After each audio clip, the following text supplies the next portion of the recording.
Кыргыз Республикасынын эмгек сиңирген артисти ырчы обончу Бекбор Биевден жаңы чыккан ар бир ыры хитке айланат. Жакында эле ырчы Сайкал Садыбакасова менен Секелек аттуу ырдырдап ага клип тартышкан. Клип көпчүлүккө маалым болгондой чыгыш бийи менен коштолгон. Айрымдар бий ашыкча болуп калыптыр. Бек Байкебиз бийчи кыздарга жакын деген өңдүү пикирлерин билдирүүгө жетишишкен. Айтылган сындарга Бекбор Биев өзүнүн Инстаграмдагы жеке баракчасынан жооп жазды. Сайкал Садыбакасова экөөбүздүн клибибиз YouTube каналынан өзүнүн көрөрмандарын арбытып жаткан кезде. Негизи бул ыр 90-жылдары мен жаңы эстрадага өткөн кезде жарыкка чыккан. Сахнада ал кезде дагы көп ырдалган. Ошого карабай азырда бул ыр өз каармандарын табып келет.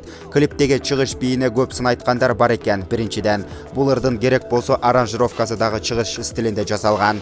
Анан албетте клип чыгыш бийи менен коштолот. Арабтарда келин киргизгенде жар айтылбайт. Мына ушул бийи менен киргизишет экен. Араб элинин башка нерсеси жакшы, бийи жаман десек туура болбой калат го. Сабырдуу бололу деп жазды ырчы өзүнүн интернет баракчасына.